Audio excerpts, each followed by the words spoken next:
So yeah, basically, yeah, in this Power Hour, we'll be discussing the different routes that young people can access employment and also community sector resources in the sector.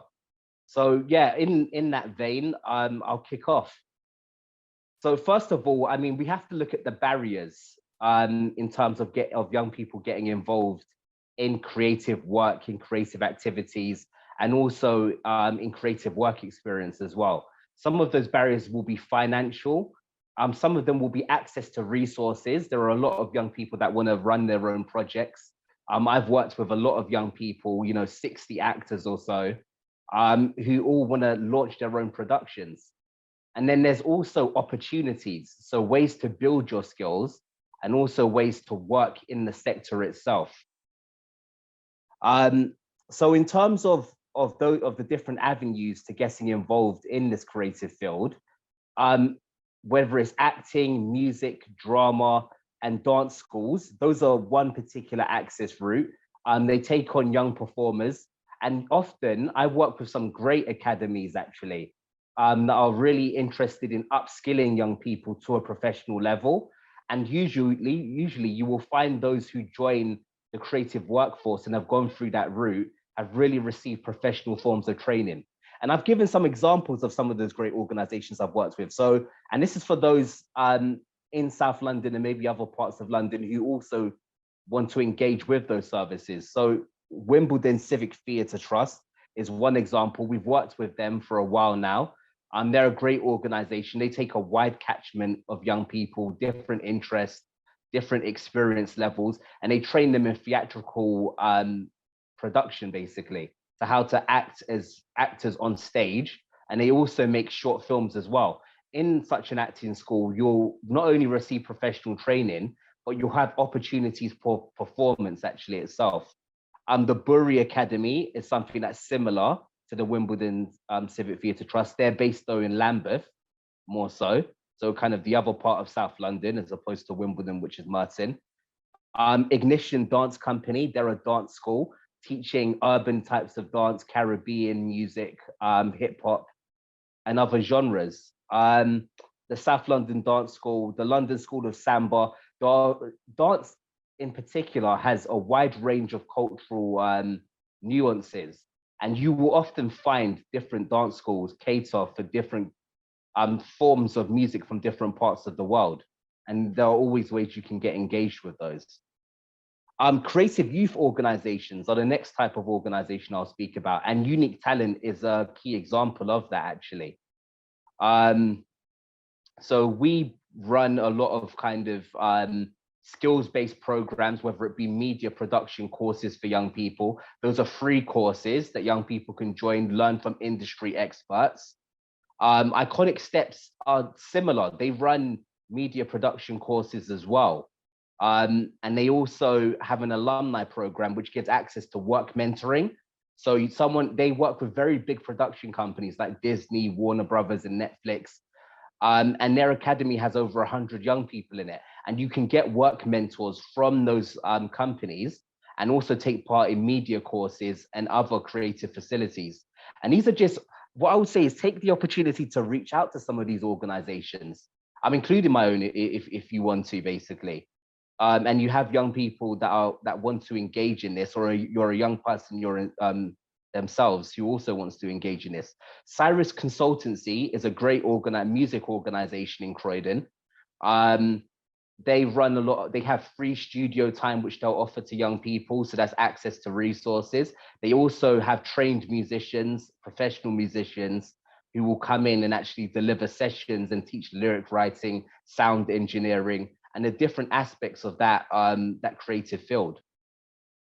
Smaller production companies. Now, this is something that a lot of people might not focus on so much, but a lot of smaller production companies will offer young people work experience.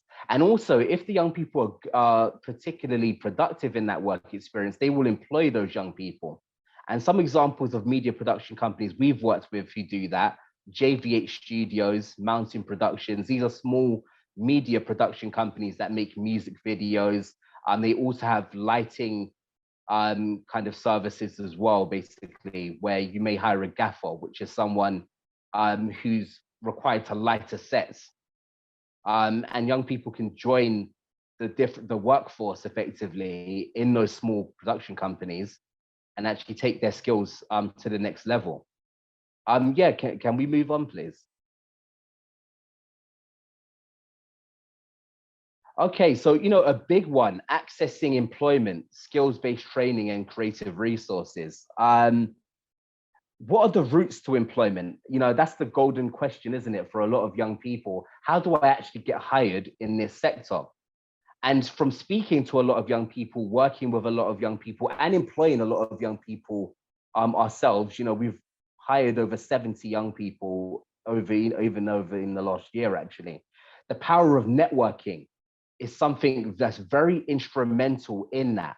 If you can get yourself into events, if you can get yourself into workshops, into classes, a young person once said to me, who's a good musician and also an actor, I never turn down or aim to miss an opportunity.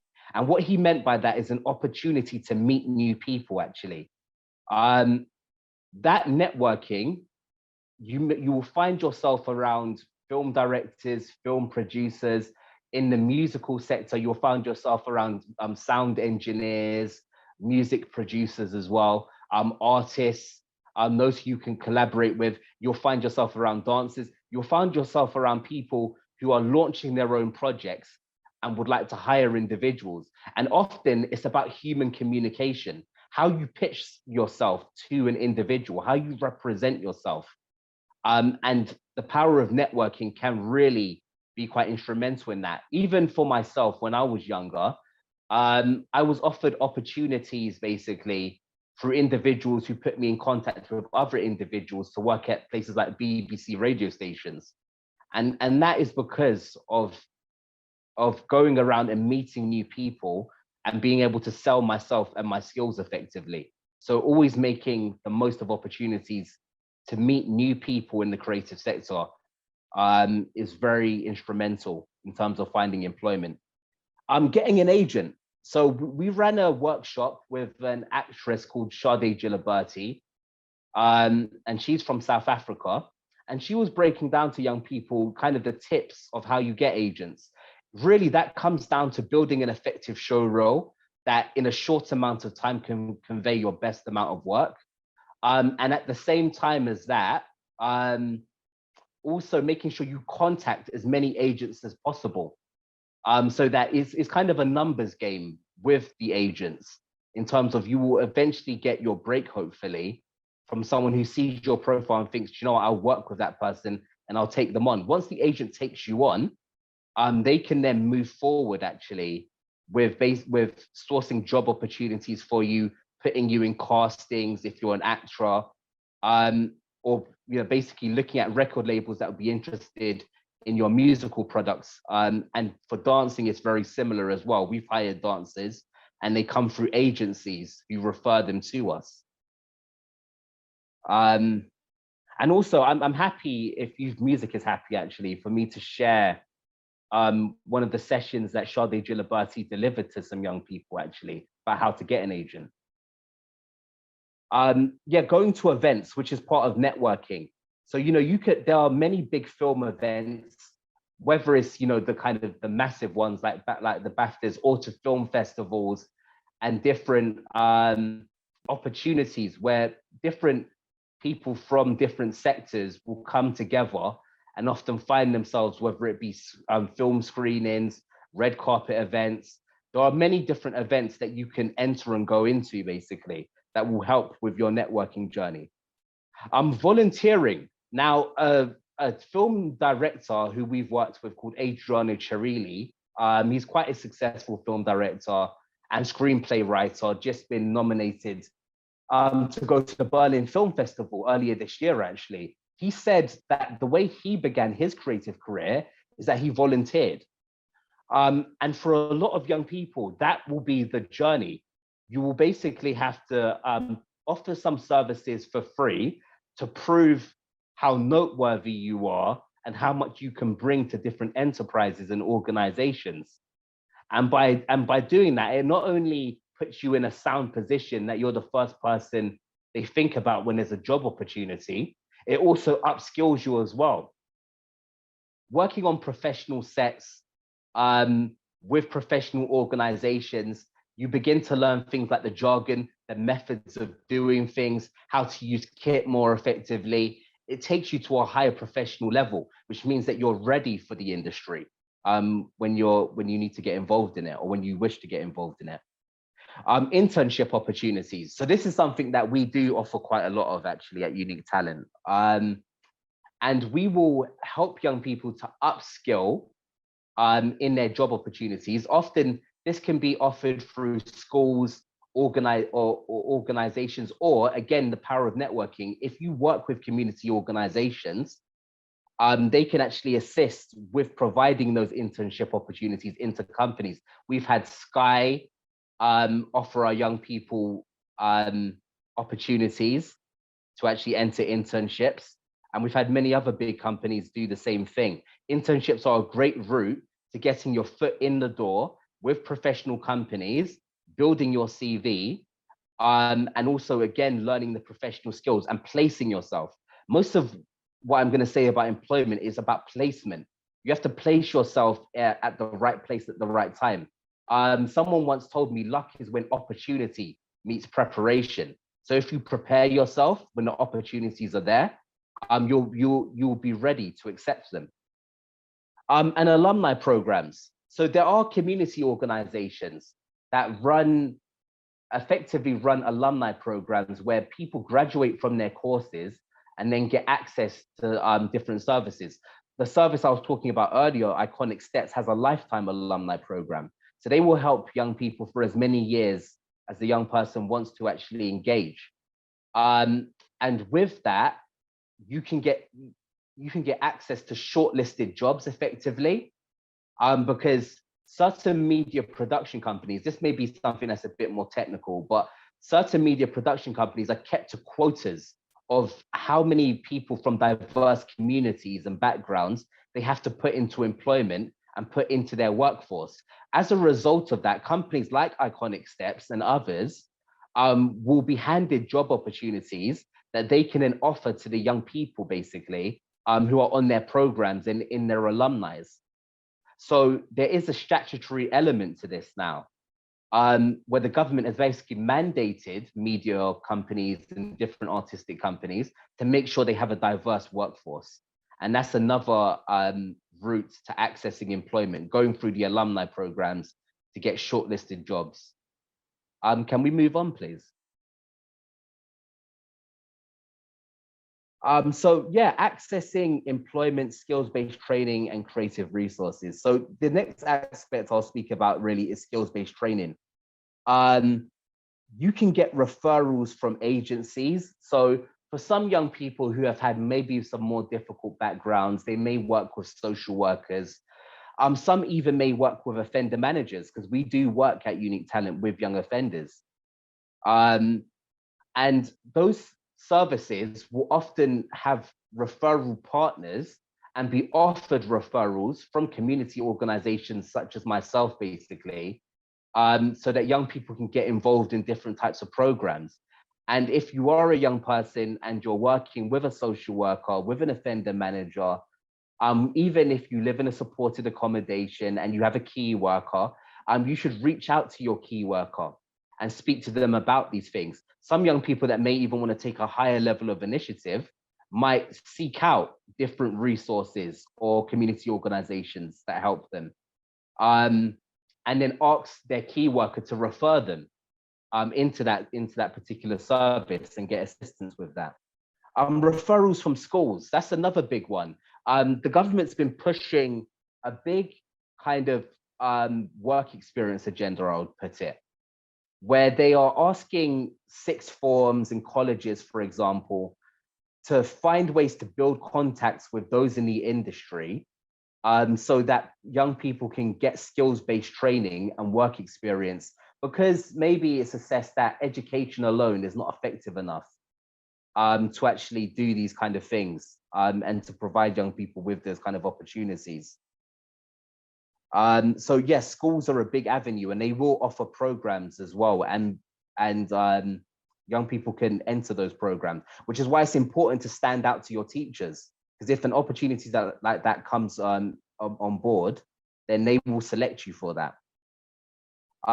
Community programs and services. So like I said, Unique Talent run their own programs. There are many third sector organizations who run programs specifically for artists. The Pro is another example. It's a company I've worked with. They're a musical service. One Love Syndicate, for those who are in East London, North London, sorry, in communities like Brent and Dalston. These are all community services, and there's a wide range of them. Creative organizations. So there may be different types of organizations that aren't necessarily so much community-based, but they are actually operating in the creative sector. So your dance schools, your music schools are probably an example of that. And the last one is creative mentoring in terms of skills-based training. Now, when an actor is on set, when you're inside the studio as a musician, when you're in your dance schools as a dancer, or you're on stage performing, you have the opportunity to meet more senior people effectively, who, if you build the right relationship with them, will not only can open doors for you sometimes, but can offer you tips and ways to improve your skills. Some community organizations offer those work programs, and other organizations and other young people will have to find those particular things themselves through their networking. But creative mentoring is a great way to gain insight. As a young person myself, when I was younger, I thought to myself, I want to do it all by myself. But honestly, if there's one thing I could turn the clock back on and say, is I would like to have accepted the help I was offered a lot sooner, because it would have given me a head start. And that's my advice on that kind of thing. Okay, can we move on to the next slide, please? Okay, so before we move on to this slide, I just want all of you to ask a question in your head. If you're a young person, or if you are working with young people who may come from less privileged backgrounds, what do they need? What are their goals, first of all? And then what do they need to reach those goals? And if you ask yourself that question, you'll begin to think about the resources that that young person may need, actually, to get them to basically get to where they're heading to. And actually, if it's possible to put it in the chat, that would be great, actually. So some of the creative resources that I've come across young people definitely want access to are free studio time for musicians. A lot of studio time is expensive, and £30 an hour can be a lot of money for a young person that doesn't have any source of income. Use of equipment. So things like if you're into videography and you want to use cameras, if you're into sound recording and you don't have sound kit, and these kind of things. Marketing also, branding's a big thing in terms of getting your social media profile raised to the right level and looking at a professional standard, using the proper color schemes, having effective graphic design. All of these things are needed to promote yourself, your brand, and your business, if that's the route that you choose to go down. The one thing I would focus on very specifically here is the power of partnerships. So I over the course of the last 3 or 4 years, have built over 30 partnerships with a range of organizations. And some of those partnerships are financial, but some of them are not. Some of them are based on sharing resources. And you can do that as an individual. And I personally have done that as an individual, especially when I was younger. I was seeing some comments there, having support and guidance. Okay, I'll take a look at that in a second. So yeah, the power of partnerships though, yeah. Networking with organizations who can effectively bring in different resources that you want to use. Now you have to sell yourself and sell a benefit that you can bring to the other organization. But if you can do that effectively, then you can get access to free resources that will help you fulfill your own objectives. If you're an artist, you might come up, for example, with a collaboration idea to say, I can reach younger audiences, and a company might not be able to do that at that particular moment. And then you might say, okay, if you do that for me, I would like to use some of your studio facilities. That's just one example. But the power of partnerships, especially in using that as a method, is important. And industry contacts. So meeting directors, meeting producers, meeting the whole kind of range of creative professionals. And these are things that community organizations, dance schools, community programs, and also just the general sense of networking at events can bring about if you engage with these types of services. And it's an important element of what young people need. Because a lot of people don't necessarily want to make a lot of money all the time. Some people just want to create their work, and they need to get an avenue towards doing that. Can we move on, please? Okay, so I've reached more or less the conclusion of my power hour. These are my contact details if you want to reach out, and my company's contact details. Just to ask us any more questions, get through any more information that you may want us to pass over. And perhaps even if you have referrals of young people that want to work in either the music sector, the fashion design, or media production, we focus on all three sectors. And if they have that objective, then yeah, we're more than happy to help those communities.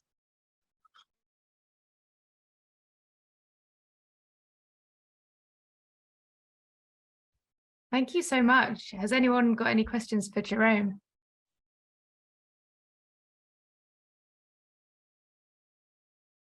Rachel, go ahead if you want to speak. Hi, Jerome. Nice to meet you. I'm Rachel, and I run London Youth Choirs, so singing opportunities for young people across and around London.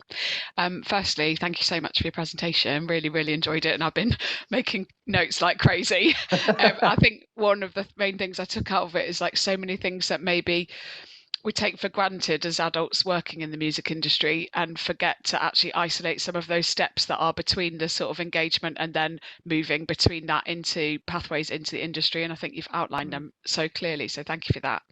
I just had one question, and I hope it doesn't sound like I'm picking a fight at all, because that's not the spirit I'm asking it in. But I'm genuinely thinking about like pointing to young people towards volunteering. I feel like it might be sort of playing into the hand of privilege a bit, because of a lot of the costs that come with being able to be based somewhere where you can actually afford then to give your working day for free. And so I just wanted to ask if you've got any advice about that, really. Yeah, no, do you know what? I don't take that as an antagonistic question. I think that's a really relevant one. We deal with a lot of young people that may be on benefits. And so actually just getting a train to go somewhere to do some work experience actually is a struggle. Now, the way we've dealt with that in our organization is through two ways. First of all, if they're with statutory organizations like social services, social workers and others, they have a responsibility and to basically cover the cost of that young person taking forward opportunities that would advance their life. So having things like a service level agreement with those particular organizations is an important step towards helping towards that. Just having a real conversation with the social worker saying, look, these are the benefits that the young person's going to get from this. It's going to help them with their future, their career, and also maybe some of the risks that have been surrounding their life for a long time. That young person will need help financially to cover the cost of transport, for example, or maybe food. We're going to need to invoice you effectively for that. And the young person will show us their receipts, for example, to cover that. The other thing is, you see, what you've said is very much in the vein of something that one of my colleagues, Russell Williams, has inspired me with for a long time, which is making sure that opportunities are paid. So our internships are paid. And and we make sure that we do find the budget to do that.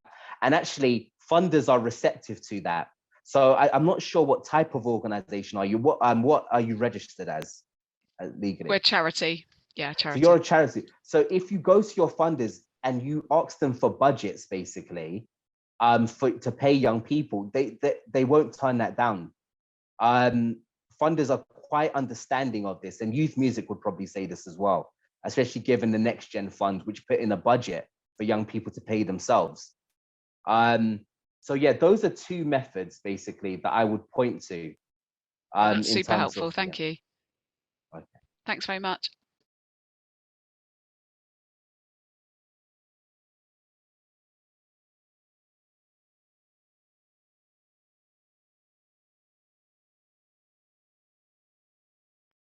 It's so tricky, isn't it? Because I was just thinking about how, you know, the volunteering element and like doing as much as you can and like just making sure young people also aren't burning out. I don't know if you get people that get so, you know, they're so in it and they don't always look after themselves. So there's that element of like looking after yourself as well as, you know, it's a hard industry to break into, like recognizing, you know, these things are sometimes hard to get into and you do need to sort of prove yourself, I suppose. So it's so tricky.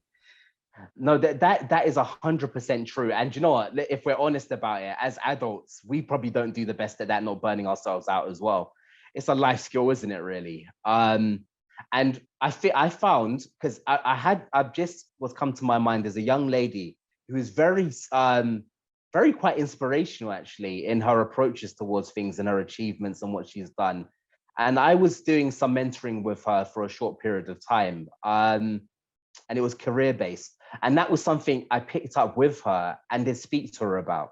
And I think mentoring, you see, speaking to an industry professional that just has the value, you know, look, I'm almost 30, I'm 29, and I still have a mentor who work for different companies and help me with my own business life. And they themselves pass on that knowledge to me and say, look, when I was in my younger days, I worked whatever 12-hour days or whatever, and I almost burnt myself out. Make sure you don't do the same thing. I think the mentoring process really helps with that. Speaking to industry professionals who have been there and done that, and just say, look, this is a way to work smarter now, not harder on what you're doing.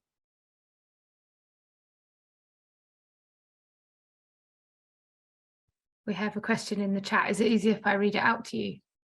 Yeah, go for it. Do you offer any training for the bigger businesses you work with to engage or communicate with young people who do come from underprivileged backgrounds? We work with a lot of disengaged young people, and I want to ensure the opportunities they access empower them rather than further disengage them. Right. So, and sorry, just to clarify that question, do you mean, do we train the companies on how to work effectively with the young people? Yeah. Yeah. Right. Okay. Yes. I understand. We have done that. There are two things that I would say about that, because apart from, I've mentioned, I'm the head of media and film, basically just to stay in Unique Talent. Now, there are other arms of the company that do more general mentoring. And actually, there are probably areas of best practice that can be focused on. So we ran went into kind of a partnership with a company called Wilmot Dixon, and they're a massive construction company. And we came up with a scheme together effectively, where we would be the support to the young people who are on the construction program and keep their encouragement and be the middleman, kind of communicating their needs and to the employer effectively. Whilst the company would obviously provide the training in getting qualifications for construction, and also provide the job opportunities at the end of this. So that is one particular method, having community organizations in sectors as the middleman. And we do that. We don't just do that in construction, we do that in the media field as well. So working with our company, JVH Studios, we work with them to provide training and assist them in their roles to not just become somebody who hires a young person or partners with a young person, but somebody who can actually effectively engage. And having a third sector organization involved in that process is one of the best ways of helping with that, I've found.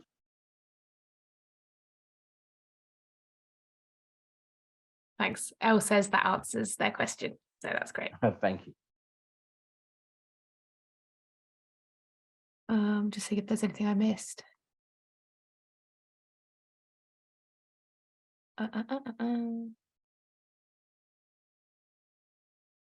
Oh yeah, I think we're good. Everyone else was just introducing themselves. Sorry, I couldn't see the chat at the time. But yeah, thanks for being so engaged, everyone. This is great.